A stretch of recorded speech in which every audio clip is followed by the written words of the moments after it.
Okay, so today we're diving into a report that's been making some waves. Situational Awareness, the decade ahead. Yeah, this is a really interesting one. From June 2024, written by Leopold Aschenbrenner. It really kind of goes out on a limb with some predictions about where AI is headed and how fast. Yeah, you sent this our way, and I think it's safe to say you're probably interested in getting a sense of what the future holds in the AI space without having to, like, pore over all these dense research papers and stuff. Absolutely. And Aschenbrenner's report really zeroes in on those key takeaways, particularly his timeline for AGI, artificial general intelligence. It's a lot sooner than many people might think. Yeah, and he doesn't shy away from it. 2027. That's what he's putting out there as a strikingly plausible date for AGI based on, where things are going, and then what? What happens after that? Like superintelligence. Right. He suggests that superintelligence could follow very rapidly. It's a pretty intense thought. Yeah. Yeah. So let's unpack this a bit. I mean, starting with that 2027 prediction for AGI, what's the foundation of that argument? Well, he has this kind of core concept that he calls counting the OMs, right? Which is Huh? is basically tracking these orders of magnitude in progress across three main areas. Okay. And just to clarify for folks, an order of magnitude is basically a tenfold increase, right? Exactly. Yeah. Mm.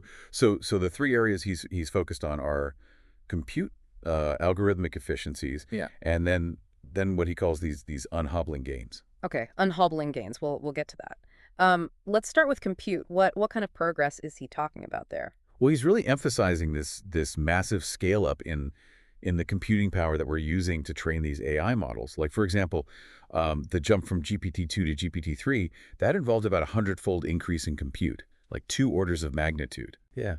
And that's based on estimates from Epot AI, which really researches this kind of stuff. And then GPT-3 to GPT-4, another significant jump, Mhm. around 1.5 to 2 orders of magnitude. And there's a lot of speculation, I guess you could call it, about what's coming next. There is, and Aschenbrenner sort of plays into this a little bit, calling it SF gossip, science fiction gossip. Uh, But there are these whispers about potential increases of another 2 to 3 orders of magnitude by the end of 2027. so we're talking about, like, gigantic computing clusters. Like, are we talking billions, trillions of dollars at this point? Potentially, yeah. I mean, there are these rumors floating around about investments in the 10 to 100 billion dollar range from companies like Microsoft and OpenAI to create these massive clusters. It's almost hard to wrap your head around the scale of it. It is. Okay, so that's the raw power side of things.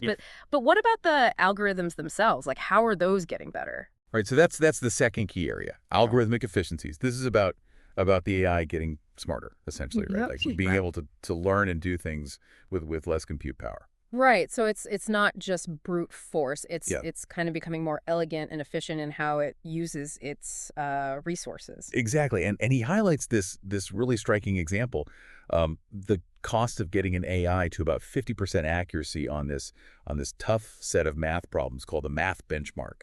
Okay. That dropped by almost 3 orders of magnitude in just 2 years. So like it's a thousandfold improvement in efficiency. That's amazing. It is, and then he also points to this broader trend, between 2012 and 2021, of about half an order of magnitude per year in algorithmic efficiency gains, and Right. and those are still very significant. Yeah. And the jump from GPT-3 to GPT-4, he estimates that probably included 1 to 2 more orders of magnitude in those kinds of efficiency improvements. Okay. So we're seeing this really significant improvement in how efficiently the AI is using the resources it has. Right. Okay. Now let's talk about these unhobbling gains. Because this is an interesting term. What does that actually mean in practice? So unhoveling is kind of like removing the limitations, Yeah. unlocking these capabilities that might already be there in the model, but we're not quite taking full advantage of them. Okay. Techniques like reinforcement learning from human feedback, RLHF, which is basically fine tuning the model to be more helpful, to align more with human values and preferences. Okay.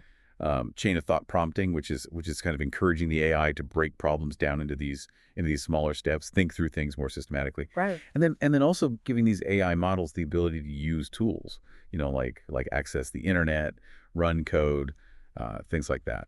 Okay, so it's kind of giving them like the environment and the tools to really unleash their full potential. Right. And That and surveys from APOC AI suggest that these unhobbling methods can actually lead to gains that are equivalent to a 5 to 30 times increase in compute. So it's a huge deal. that's pretty It significant. is. And Aschenbrenner, he cites this research from METR, which showed that performance on these tasks that require, agency, problem solving, things like that, jumped from just 5% to nearly 40% just by unhobbling the same base GPT-4 model. Wow. So that's a huge impact just from how we're interacting with the model, how we're setting it up to succeed. Right, right. Okay, so he's really pointing to this combination of factors here. We've got the raw power, the algorithmic efficiency, this unhobbling, and he uses the GPT models themselves as a kind of illustration of this progression, right? He does, yeah. He kind of characterizes them in terms of cognitive ability. GPT-2, he says, is kind of like a preschooler in terms of its language understanding, right? Sure. GPT-3 is more like an elementary school. It can do more complex stuff that's commercially useful for certain tasks. Right. And then GPT-4, he's saying it's like a smart high schooler. Hmm. It can do well on AP exams. It can write code. It's getting pretty impressive. Yeah. And I remember when GPT-4 came out, it did feel like a significant jump, even from GPT-3. It did, and I think that's part of Aschenbrenner's point, right? That these barriers that we thought were sort of years away, they're falling much faster than we expected. And he also points out that a lot of the skepticism about deep learning, people saying it can't do this, it can't do that. Well, this has been proven wrong over and over again. Yeah. Okay, so one question that often comes up when we talk about these really large models is the issue of data. Are we going to run out of data to train these things on? Right. So he acknowledges that this is a potential constraint, this idea of a data wall, that we might, exhaust the internet data that we've been using to train these models. Right. But he also highlights several promising solutions. One is self-play, which was inspired by AlphaGo. Right. The idea that AI systems can learn by playing against themselves, basically. Okay. Another one is in-context learning, where models like Gemini 1.5 Pro, they've demonstrated this ability to learn new skills, even whole languages, just from the information that's provided in their input. So it's like they can read a textbook and pick up a language. Yeah, it's pretty wild. Yeah. And then there's also synthetic data. The idea of using AI to generate data that can augment or even replace real world data for training. So there are ways around this potential data wall. Yeah. And in addition to that, we're also seeing these models being able to handle these massive context windows, right?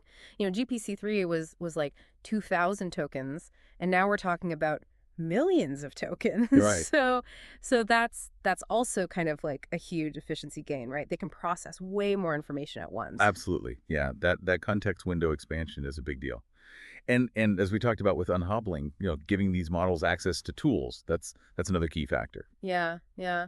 And he also talks about this idea of test time compute overhang. What is that all about? So this is an interesting one. It's basically the idea that right now, we kind of limit how much compute these models get to actually think about a problem before they give us an answer. Okay. And Aschenbrenner is suggesting that there might be a lot more capability there if we could just, let them think for longer. Okay, so it's like the knowledge, the potential is there, but we're kind of limiting how much time they have to really apply it. Right. He used this analogy of a smart person being given a few minutes versus a few months to solve a problem. Yeah. The quality of the solution is going to be vastly different. Right, right. Okay, so his argument for AGI by 2027, it rests on this kind of combination of things, the bigger computers, the smarter algorithms, the unhobbling, overcoming the data limitations, and then this potential to really utilize that knowledge better with longer reasoning times. Yeah. Okay, so let's assume for a moment that he's right, that we do hit AGI by 2027. He then goes on to talk about this idea of an intelligence explosion, right, leading to superintelligence. Right. So walk us through that. Like, what's the thinking there? Well, he basically argues that progress isn't going to stop at human level intelligence. Right. Once we have AGI, a system that can perform intellectual tasks at the level of a human, well, it can then start contributing to AI research itself Okay. and potentially even automating a lot of that research. So you're talking about like millions of AGIs doing research. Potentially, yeah. I mean, with the projected increases in compute, um, we could theoretically have the equivalent of maybe 100 million human AI researchers working in parallel. Wow. And he even speculates that these automated researchers could work much faster than humans, maybe 10 to 100 times faster. So you're talking about like compressing a decade of research into a year. Right. That's the idea. That's crazy. It is. And he sees this self-improving feedback loop leading very rapidly from human-level AGI to vastly superhuman AI. Intelligent. Superintelligence, yeah. And he Yeah. he argues that this superintelligence would have, both quantitative advantages like processing information at unimaginable speeds, but also qualitative advantages. Okay, so what does that mean? Like qualitatively different. Right, like being able to understand and solve problems in ways that we can't even conceive of right now. Yeah. He uses this analogy of speedrunners in video games, right? Yeah. They're finding these exploits, these ways to beat the game that the developers never even intended. Yeah. So it's that kind of thing, finding solutions that would just seem like magic to us. So how fast does he think this could happen? Like from AGI to superintelligence? Well, he suggests that AGI might be a very short phase. Okay. Potentially just a year or so before we see superintelligence emerge. Wow. Okay, so this is all, pretty mind-blowing stuff. But he also spends a significant part of the report talking about the challenges, right? He does. You does. like the things that could go wrong, the things we need to be thinking about. Yeah, and he outlines 4 key areas of challenge. The first one is what he calls racing to the $1 trillion cluster. $1 trillion what? A $1 trillion cluster. So he's talking about the sheer scale of investment that's going to be required to build the infrastructure for these advanced AI systems. Okay, so infrastructure meaning what? Like data centers and the chips and all that. Yeah. GPUs, data centers, the power generation to run all this stuff. Yeah. He estimates that by 2027, total annual investment in AI could exceed $1 trillion. $1 trillion? $1 trillion, yeah. And he's predicting that these training runs for the most advanced models could cost hundreds of billions of dollars each by 2028. That's insane. It is. And the power consumption is going to be huge. He talks about $1 trillion cluster potentially needing 100 gigawatts of electricity. Which is like what, more than 20% of the US's current electricity production? Yeah. So where is all this power going to come from? He suggests natural gas as one potential solution. Yeah. The US has pretty significant reserves. Mm-hmm. But he also highlights some key bottlenecks, like the manufacturing capacity for these advanced chips, companies like TSMC, and then also the production of advanced packaging and high bandwidth memory. Yeah. All of that's going to need to scale up massively. Okay, so that's the infrastructure challenge. What's the next one? Well, the second one is security. Okay. Lock down the labs. Security for AGI. That's how he puts it. Makes sense. I mean, if this is as powerful as we're talking about, it seems like security would be paramount. Right, and he's pretty concerned that leading AI labs are not taking security seriously enough right now, and he's specifically worried about state actors like the Chinese Communist Party potentially getting access to AGI secrets. Yeah. The model architectures, the weights, all of that. Yeah, it's kind of like the nuclear secrets of the AI age. Right, and he's warning that if we don't secure these breakthroughs, we could end up in a situation where rival nations are matching or even surpassing the U.S. in AI development. Right. Which would be a huge, huge security risk. So he's really emphasizing the need for a massive effort to secure AGI, against espionage, against other threats, and he thinks that the government is going to have to play a big role in that. Okay, so we've got the infrastructure challenge, the security challenge. What's number 3? Number 3 is what he calls super alignment. Okay. And this is the big one, right? This is about ensuring that these super intelligent AI systems are actually aligned with human values, with human goals. Yeah, I mean that seems pretty fundamental if we're talking about something that's potentially much smarter than us. Exactly. And he's basically saying that this is an unsolved problem. Okay. The methods that we have now, things like RLHF, which rely on human feedback, they're not going to scale to these superintelligent systems Okay. because we just won't be able to understand, what they're doing, how they're thinking. Right, right. And he's pretty worried about the potential consequences of getting this wrong. If we have misaligned superintelligence, that could be really bad. Yeah.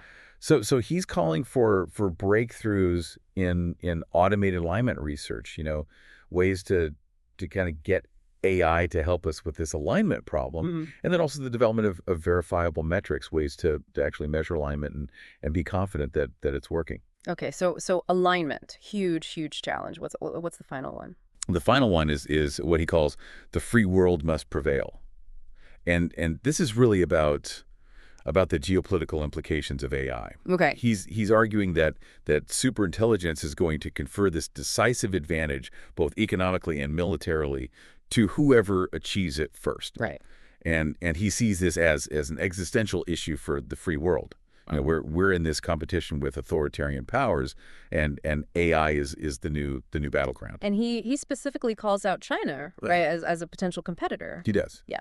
He's worried about China, both in terms of their ability to build the necessary infrastructure. They're investing heavily in AI, Right. but also their willingness to steal technology to use espionage. Right. So he's saying that even if China doesn't achieve perfect algorithmic parity, even if the AI isn't quite as good, the fact that they're an authoritarian regime, that changes the game. So he's really emphasizing the need for the U.S. and its allies to maintain a lead in AI development. Okay. So all of this leads to his final major point, his final recommendation, which is the project. Right. So what is the project? Well, he's predicting that by 2027 or 2028, the national security apparatus, the government is going to get really involved in AI development, and they're going to create this big government-backed AGI project, which he calls the project. Okay. So like a Manhattan project for AI. Exactly. Yeah. And his argument is that the challenges we've been talking about, the infrastructure, the security, the alignment, they're just too big for any one company to handle. Right. And he also thinks that the government needs to be involved to ensure that things are done safely, to prevent any one company from having too much control over this incredibly powerful technology. Okay. So what are his like key justifications for why this government involvement is necessary? Well, he cites several things. One is security. He thinks that the government is better equipped to protect against espionage, to really lock things down. Right.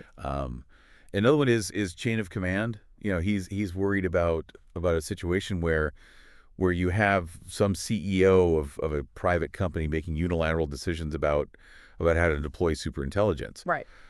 He also thinks that the government is going to be better positioned to handle the safety challenges, to really figure out how to do alignment right, how to mitigate the risks. Right. And then also, of course, there's the national defense aspect, right? The government's going to want to be able to leverage this technology for its own purposes. Right. Right. And finally, he thinks that the U.S. needs to lead a coalition of democratic nations in this AI race, right? To kind of set the standards, to make sure that things are done in a way that aligns with democratic values. Okay. So it sounds like he's really advocating for a pretty significant shift in how we approach AI development.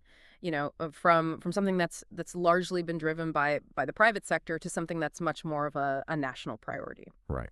Okay, well, this has been a really fascinating deep dive into Aschenbrenner's report, and I think it raises a lot of really important questions. We've talked about the potential for AGI in the very near future. Potentially followed by superintelligence. We've talked about the challenges, the infrastructure, the security, the alignment, the geopolitical implications. And I guess, I'd like to kind of throw it back to you, our listener, at this point. Given all of this, what are your thoughts? What are the societal and ethical considerations that you think are most important right now? Yeah. How should we be preparing for a world where AI may may surpass human intelligence in many areas? This report paints a picture of the future that might seem like science fiction, but it's grounded in the trends that we're seeing today. So what resonates with you? What questions does it leave you with? It's a lot to think about. Thanks for joining us.